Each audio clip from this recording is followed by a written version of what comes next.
Welcome to echocardiography lecture series. Diastolic function and filling pressures might sound complex. However, understanding the basic pathophysiology will help a lot in understanding the diastolic function of the heart. It will also make the assessment of LV diastolic function fun rather than burden. So let's begin.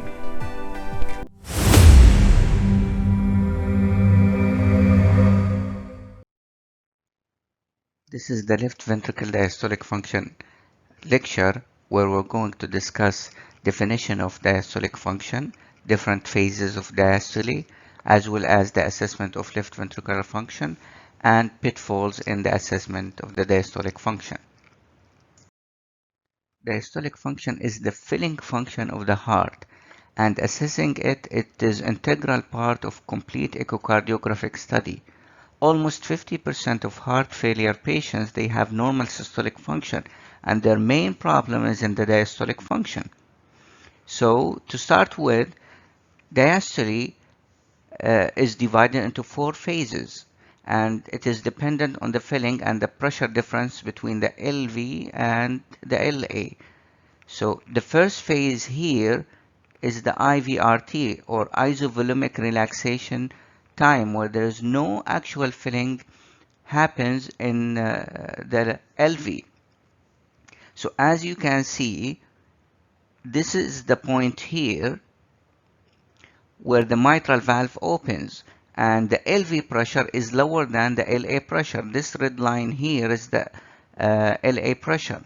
So before that happens, once the systole is over here, we will go into the isovolumic relaxation time. There is, as you see here, no filling happens in the LV. LV volume is constant. Okay, so once the mitral valve opens and the LV pressure decreases below the LA pressure, we will have the rapid filling phase, which is consistent or correspond to the E wave here in the mitral inflow, Doppler inflow. Then the pressure will equalize between the LV and the LA here, and there's no much flow between them, no much filling happens, and we call it diastasis. And it is between this E wave here and the A wave here. So this is diastasis, where there's no much flow occurs between the LA and LV. Then we will have the atrial contraction phase. In case of there is no atrial fibrillation, we will have this phase where the rest of the remaining of the blood from the LA will be ejected into the LV, and it corresponds to the A wave here in the mitral inflow. As you can see, after the P wave here, the electrical signal, we will have then the atrial contraction phase. Before we proceed further, we have to talk about the pulmonary veins. As discussed earlier in previous lecture, the pulmonary vein flow pattern is dependent on the pressure between the LA, this is the LA, and the pulmonary veins. This is the pulmonary vein.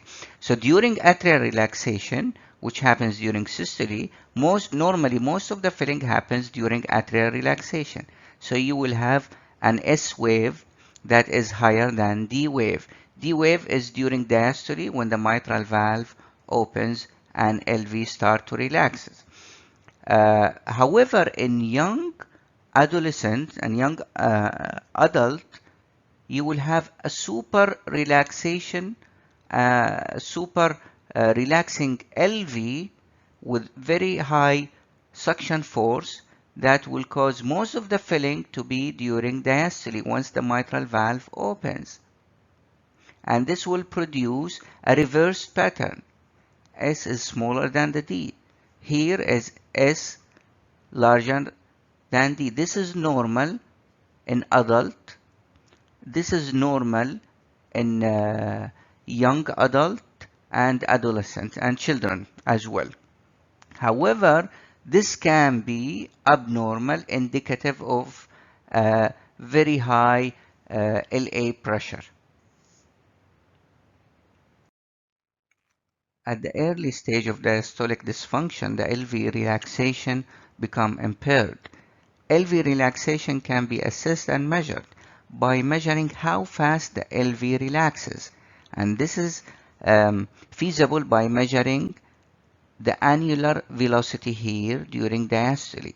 So this is the mitral annulus, the septal annulus, and the lateral part of the annulus, and we measure it by tissue Doppler, measuring the velocity of the myocardium, and we measure the E prime here.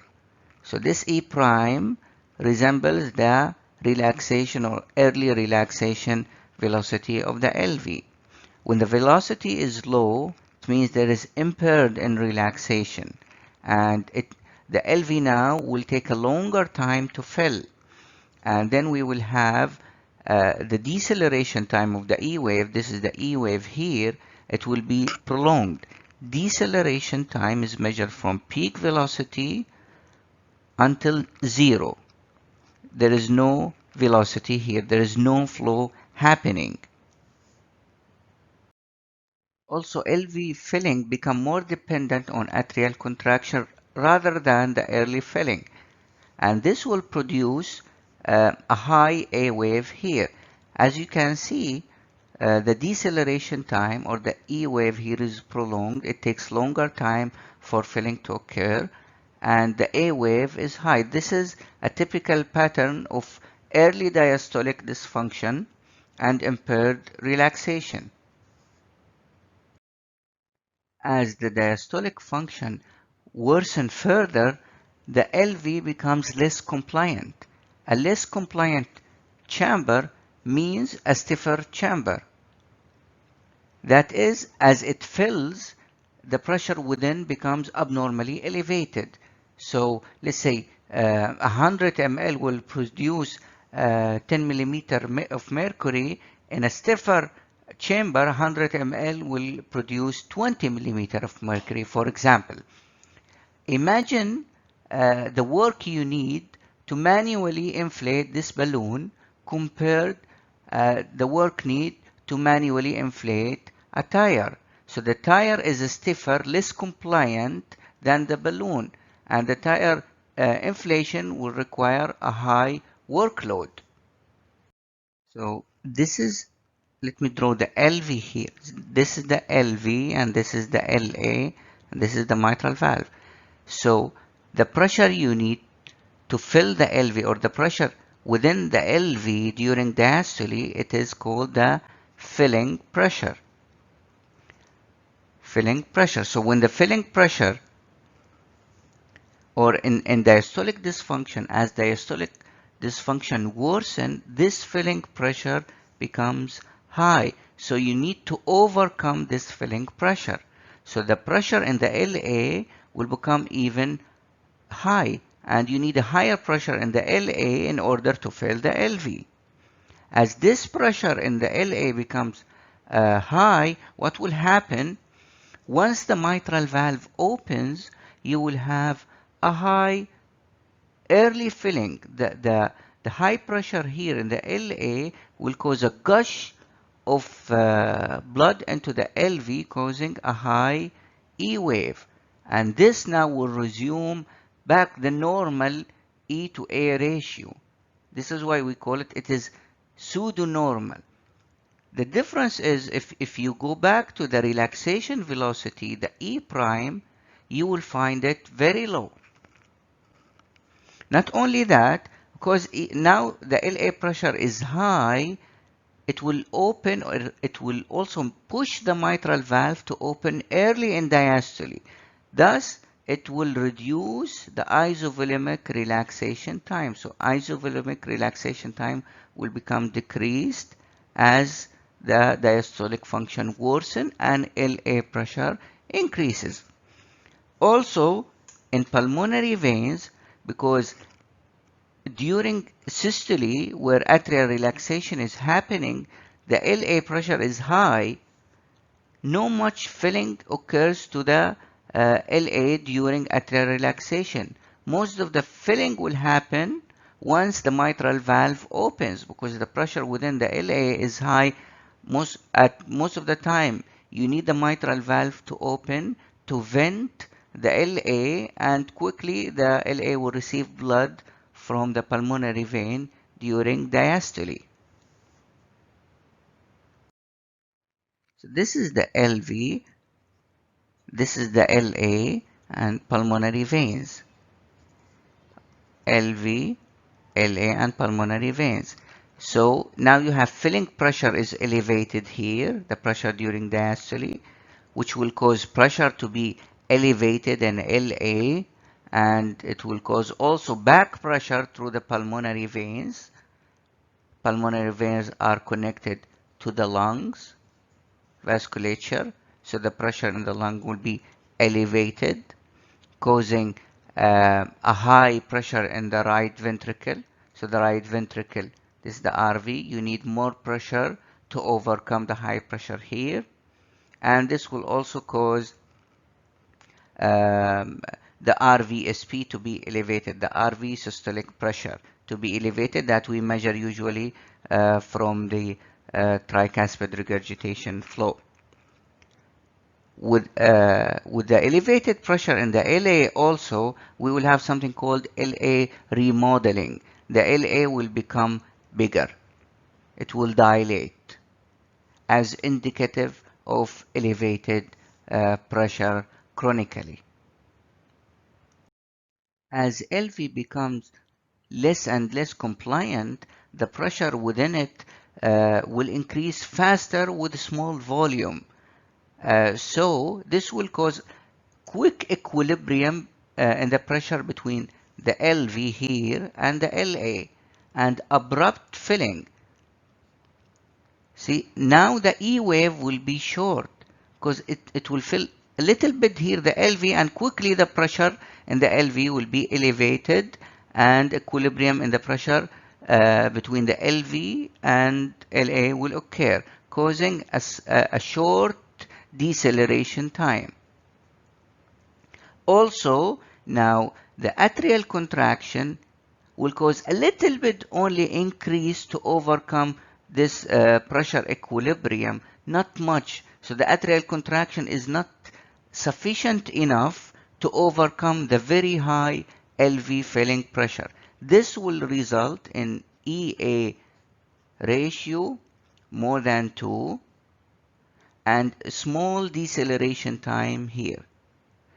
And we call it restrictive pattern, indicative of very high LV filling pressure. So to quickly summarize what happens, this is the normal filling here, where you have EA ratio almost more than 1.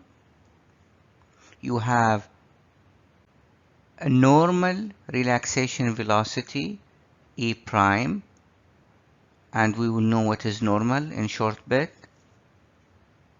And then when diastolic dysfunction occur, in grade 1 in the early stages, you will see that the E velocity will decrease, A velocity will increase, and then you will have a reversed EA ratio or pattern, and the E prime here will decrease, will become abnormally low. When LV EDP increase or LV filling pressure increase a little bit, then the LA pressure subsequently will increase. Then you will have now a higher early filling, which will restore the normal EA ratio, which will look almost like the normal here.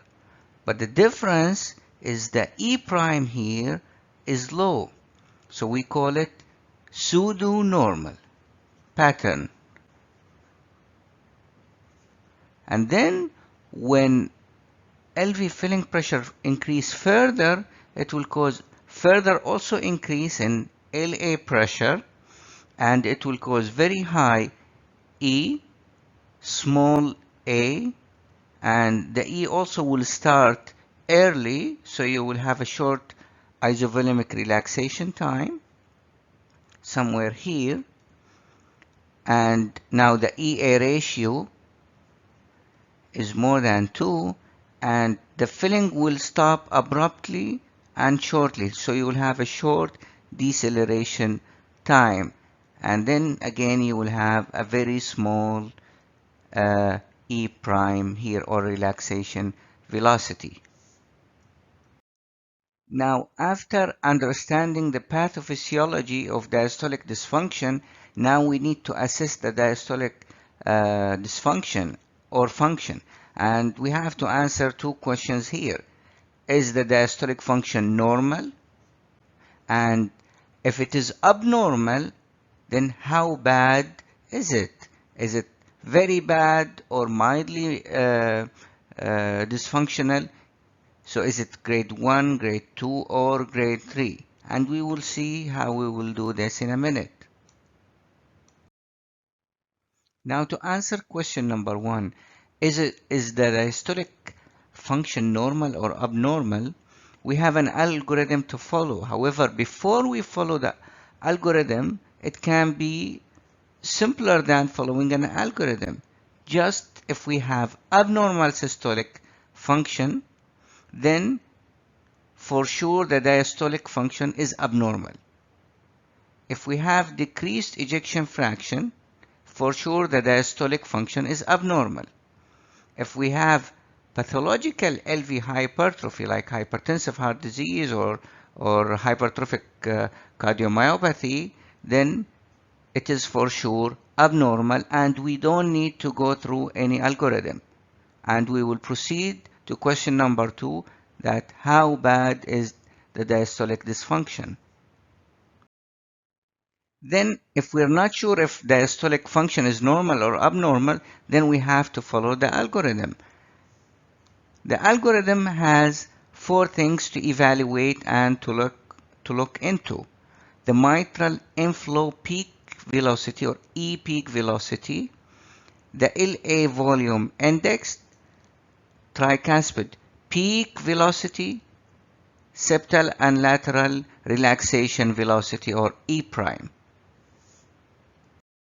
From the previous 4 items, we will see number 1, if any of those are present or not. So the average E to E prime ratio, so E divided by E prime, if it is more than 14, and what I mean by average is E divided by the average between E prime septal plus E prime lateral divided by 2.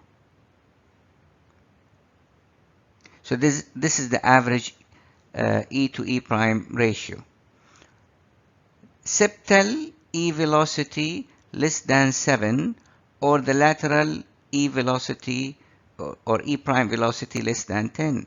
As we know that, if this is the LV and this is the RV and this is the septum here, so the lateral, because it's attached to a free wall here, it has more freedom to move. This is why normally the lateral E prime or relaxation velocity is higher than the septal one here. So this is why we have different numbers. If septal is less than 7 or lateral less than 10, this is abnormal. Tricuspid peak velocity of more than 2.8 is another point. If the LA is abnormally dilated, the normal is 34 ml per meter square. So if it is higher than this, it is considered another 1 point. So if we have more than 2 points are present, so 3 and more, so we will know that diastolic dysfunction is present and it is not normal. If we have less than 2, so only 1 positive and 3 are negative, so it is normal diastolic function. If we have 2 present, just let me clear, 2 present and you're not sure about the other, then it is indeterminate. So if you have 2 present and maybe one normal and one is cannot be evaluated for a reason or another. It is indeterminate based on this algorithm, but we can do something else to check if it is normal or abnormal. We can look into other parameters. So after answering question number 1, we have to proceed to question number 2, which is how bad is the diastolic dysfunction? Grade 1 is impaired relaxation with normal LA pressure. Grade 2 is impaired relaxation with high LA pressure. Grade 3 diastolic dysfunction is impaired relaxation with very high LA pressure. Just to remind you and make sure it is very well understood, now the higher is the LV, this is the LV filling pressure. If the filling pressure is high, then LA pressure will go high. And the higher is the LA pressure, it will cause a very high E wave. And the higher also is the LV pressure, LV filling pressure will cause a higher LV end diastolic pressure. So it will be high even toward the end of diastole. And since it is very high toward the end of diastole, the A wave here, the A wave, which is atrial contraction, will be small because the opposing pressure, which is LVEDP, will be elevated. So once this pathophysiology is very well comprehended, it is simple to determine the diastolic dysfunction grade by following the coming algorithm. So after determining that the diastolic function is abnormal, now we will look into the grade. Again, we will look into the 4 things, which is the E velocity and the E prime velocity, tricuspid, regurg peak velocity, and LA volume. Same parameters we will look into. So to start with, if EA ratio is less than or equal 0.8, and if the E is less than 50, so the E is not very high, it's small, it's less than 50 centimeter per second, immediately it is grade 1. Now let's jump to the other end. If EA ratio is more than 2, and we know that from algorithm 1 there is diastolic dysfunction, immediately it is grade 3. The complexity comes in the middle part here. Now, if the criteria does not fill here or there, we will go to the middle part and we will check. Number 1, if EA ratio still less than 0.8, but the E velocity is more than 50 here, or if EA ratio more than 0.8 but still less than 2, which does not qualify for grade 3, then we will check those 3 items here. Average E to E prime more than 14, tricuspid velocity more than 2.8, and dilated left atrium. If we have 2 of them are negative, are not present, so it is grade 1. If we have 2 of them are present, then it is grade 2. If we have 1 positive, 1 negative, and 1 is not available, maybe the TR velocity is common to be not available if there is no adequate regurgitant jet, then we will call it indeterminate, and also we can look into other clues to determine the diastolic dysfunction grade. So to make it easy, let's look into examples. In this example, we have 45-year-old male who had an acute myocardial infarction. There is mild systolic dysfunction. Ejection fraction is 45. So the patient has the following mitral inflow. So with this information, you have to tell me what is the diastolic function here. First of all, is it normal? Since LV is abnormal and also ejection fraction is reduced, so we know diastolic function is abnormal. Now let's grade it. This is the E, and E is less than 50 centimeter per second, and the EA ratio, clearly it is less than or equal 0.8, so for sure it is grade 1. This is grade 1 only looking at this image and have this piece of information from the history. This is another example. You have a 75-year-old lady who's known to have amyloidosis with moderate concentric hypertrophy. So again, there is pathological hypertrophy. So we know that she has diastolic dysfunction. By looking at this piece of information, we know that this diastolic dysfunction is grade 3 because the EA is more than 2. So grade 3, which is impaired relaxation with very high LA pressure. In this third example, we have a 65-year-old male with ischemic cardiomyopathy and severe LV systolic dysfunction. We have ejection fraction of 25%. So we know for sure that this patient has diastolic dysfunction. And we have the following information. The E wave peak velocity is 70. The EA ratio is 1.8. Septal E prime is 4 and lateral E prime is 7. So the average E to E prime is 12.7. LA volume is 43 and peak TR velocity is 3.2. So if you look here, you will note that this does not qualify directly to grade 1 or grade 3, because see, the EA ratio is not more than 2 and it is not less than 0.8 and E velocity is more than 0.5. So we have to go through the items and the algorithm. The first abnormal thing here is the peak TR velocity is 3.2, so this is 1 point. LA volume is dilated, this is another point.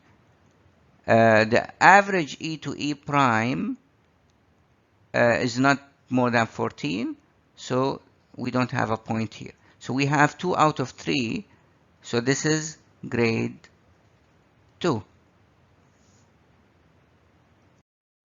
To complete the diastolic function assessment, we have to mention other useful parameters that we can use. One of them is the atrial reversal and the A wave difference or time difference. So this is the left atrium, this is the pulmonary vein here. Normally, most of the flow during atrial contraction will go antegrade to the LV. A little bit will go retrograde to the pulmonary veins. We call it atrial reversal. And here it will cause, the atrial contraction will cause the A wave. Okay, so in bad diastolic dysfunction, now we will have more going back through pulmonary veins because the LV pressure is high or LV filling pressure is high. So more will go to pulmonary vein rather than going to the LV. Okay, so what we will do, we will measure the A wave duration from here to here. And not any A wave, we will measure the A wave at the level of the annulus. So the sample volume will be here. This is the mitral valve. We will not put the sample volume here. No, this is wrong. We will put the sample volume at the level of the annulus. Insertion to insertion in the apical fourth chamber. And then we will measure the A wave duration in seconds or in milliseconds. And then in pulmonary vein, we measure the duration of the atrial reversal here in milliseconds. The difference, so atrial reversal, pulmonary vein, minus the time of the A wave duration. If it is more than 30 millisecond, it indicates elevated left ventricular end diastolic pressure, not the whole filling pressure, but end diastolic pressure, because it's all has to do with this late part of the diastole. The other thing we can look into, particularly if the diastolic dysfunction is present but it is indeterminate, we can look into the pulmonary veins. If the ratio is reversed, like if S is less than the D, like here, then it will indicate elevated filling pressure, and it will move from grade 1 to grade 2. It will indicate elevated LV filling pressure. Another useful parameter is velocity of propagation, and the way to do it is we apply a Doppler color sector here on the LV, covering the mitral valve all the way to the apex, and then we align an M-mode cursor in the center of the inflow, the flow from the mitral valve all the way to the apex, and we plot an M-mode here. We will get a flow like this. So this is the flow from the mitral valve, this reddish yellowish flow from the mitral valve all the way to the apex here. And we measure this slope. So if the blood reaches the apex fast enough, you will have more of upright slope like this, indicating a good relaxation. If the blood reaches the apex a little bit later, you will have a more of tilted slope like this, indicating bad relaxation. Converting this into numbers, velocity of propagation, which is measured by measuring this slope, if it is less than 45 centimeter per second, it indicates impaired relaxation. This was validated in depressed ejection fraction. However, in depressed ejection fraction, we already know that there is impaired relaxation and there is diastolic dysfunction. So it is actually not very useful to utilize velocity of propagation alone. However, if we utilize the E wave here into this equation, E wave divided by velocity of propagation. If it is more than 2.5, it indicates pulmonary capillary wedge pressure of more than 15 millimeter mercury, which again indicates a high LA pressure. In patient with diastolic dysfunction, if we measure the deceleration time from the peak here all the way to the zero, if we measure this time here, if it is less than 150 millisecond, it indicates increased LV filling pressure. Another useful parameter in patient with known diastolic dysfunction is the isovolemic relaxation time. And it is the time between the end of ejection here to the beginning of inflow here. So we measure this time, and if you don't see enough of ejection to measure this time, you can align your sample volume a little bit toward the aortic valve. So in case of, let's say, apical 5 chamber, this is the mitral valve, this is the aortic valve, you can put your sample volume somewhere here to pulse both mitral inflow as well as the ejection. So if the isovolemic relaxation time is less or equal 70 in patient with diastolic dysfunction, it indicates elevated LA pressure. Another parameter is the L wave. So this is the E wave here, this is the A wave here, and between them usually there is no flow during the diastasis. However, sometimes if the LA pressure is very high, it will still fill the LV during diastasis, and we get this wave here and we call it the L wave. If L wave we measure its peak velocity. If it is more than 20 centimeter per second, it indicates high LV filling pressure and uh, high LA pressure. And the presence of significant L wave more than 20, it is usually associated with bradycardia. The B bump is an M mode parameter which indicates elevated left ventricular end diastolic pressure, LVEDP, of more than 20 millimeter mercury.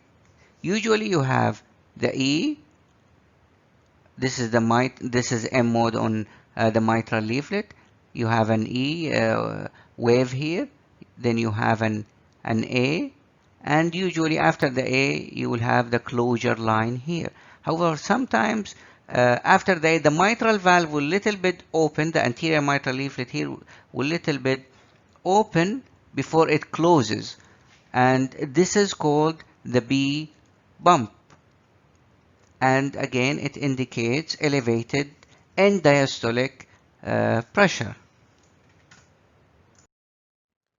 The Valsalva maneuver has many roles in echocardiography, and it will be explained in details in the lecture of hemodynamics. However, to cut it short, in this lecture, we can use it to identify a normal from pseudonormal filling pattern. So this EA waves, it can be normal as well as pseudonormal. What Valsalva maneuver is forceful expiration against a closed nose and mouth. We call it straining. And during this straining, as intrathoracic pressure increases, the systemic venous return will decrease, and with the subsequent beats, the LA filling volume will decrease, and as well as the LV filling volume will decrease. And then we need to study what happens to this EA wave ratio during decrease of filling volume or venous return.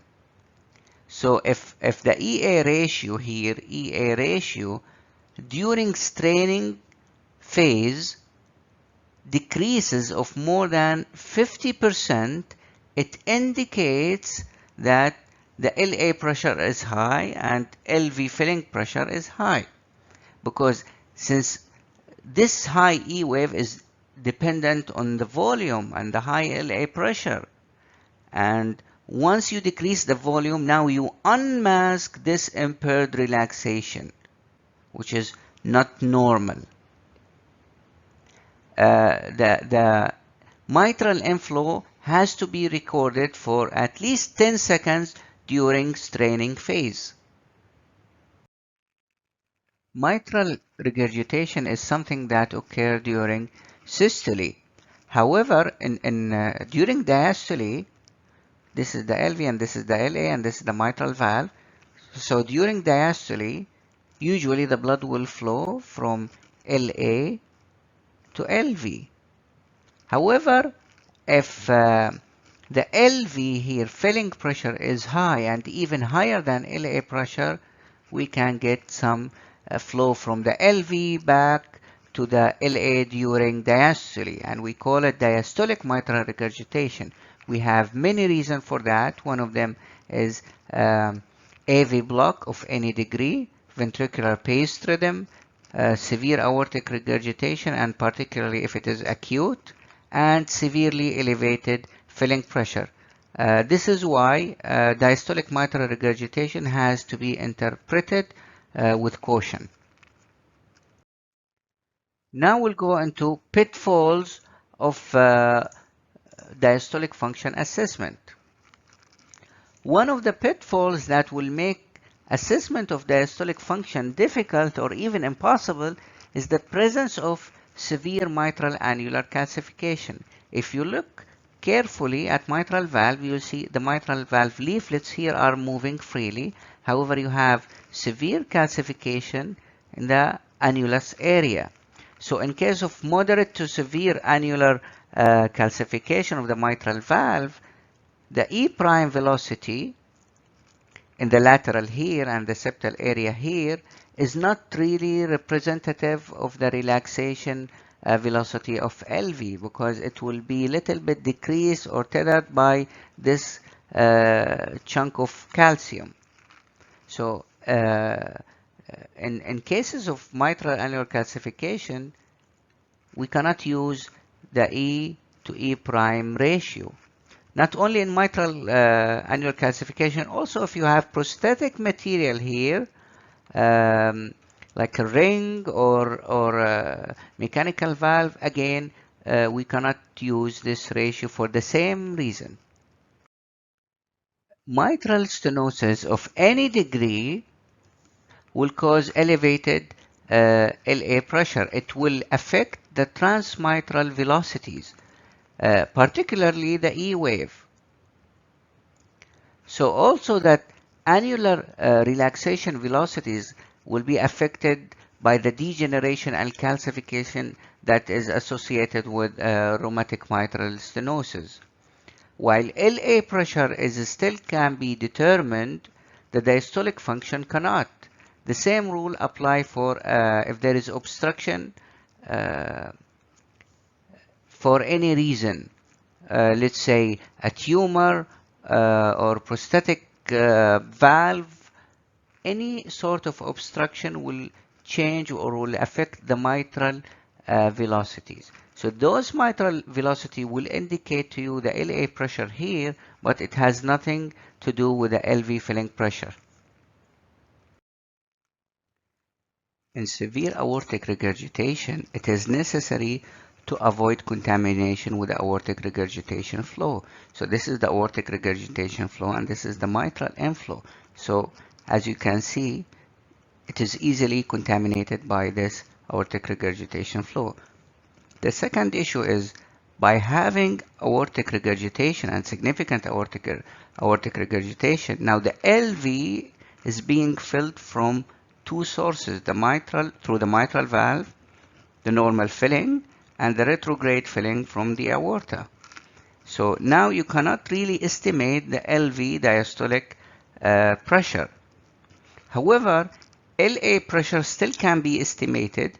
The E to E prime, you still can use this. The TR peak velocity still can be used, as well as the LA volume. In acute severe aortic regurgitation, you can have diastolic MR, as we have seen in previous slides. And also you can have this phenomena, which is early closure of the mitral valve. You can look here, the mitral valve closes here, even before systole, before this QRS. So this is phenomenon associated with acute severe aortic regurgitation. Another not uncommon pitfall is the fusion between E and A waves, as you can see here. The E and A are fused, and we can see this fusion in short diastolic time due to tachycardia, first degree AV block, bundle branch block, and paced rhythm. In this fusion, since the A wave starts before the end of early diastole, so that the LA here still has some volume before it finishes the E wave, now you have atrial contraction. So this will overestimate the A wave. Usually you will have a bigger A wave. And then the EA ratio is not valid anymore. However, if the A wave starts below 20, below velocity of 20 here, usually the EA ratio is maintained and it is not affected by this fusion. This is number one. The other thing is, even in fusion, if the EA ratio is more than 2, it is still grade 3 diastolic dysfunction if there is diastolic dysfunction already. Why? Because even the overestimated A wave was not sufficient to overcome this EA ratio. Atrial fibrillation is one of the biggest problems to estimate LV diastolic function. We have many issues in atrial fibrillation. First of all, there is loss of A wave, so we don't have A wave. So A wave is lost, so we cannot use the EA ratio anymore. Second issue is there is systolic blunting in pulmonary venous flow due to atrial fibrillation. Another problem also is you have beat-to-beat variability. So one beat like this E wave, one beat will be high, one beat will be low. So you don't know which one to take.